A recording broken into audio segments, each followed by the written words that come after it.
Hello everyone! Magandang araw! So, ito-flex ko lang yung isa sa mga nag-aalaga sa katawan ko. So, mga trusted ko talagang mag-aalaga sa katawan ko. So, today, I'm going to show this to you. So, ito yung isa sa mga nag-aalaga sa aking underarm. So, pag naubusan ako ng isang brand na ginagamit ko, ito yung alternative na ginagamit ko. So, matagal na akong gumagamit nito. So, way back, I think 2 years ago. So, nakilala ko ito. So, dahil nagkaroon ako ng anxiety noon, at masyado akong namamawis. So, yun yung experience ko. At namang problema talaga ako kung anong product yung nakakapagtanggal ng pagiging pawisin ko. So, at may kasama ako sa trabaho na nag-recommend sa akin itong Melco.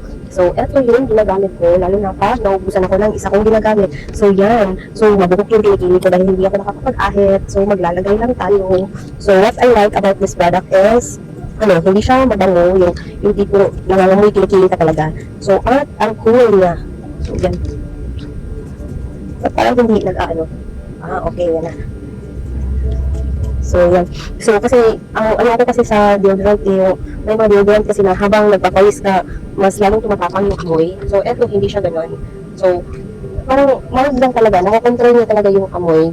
Mabuhok talaga, kasi hindi pa ako nakakapag-shave. So, napaka-cool. Ang cool, meron siyang cooling effect.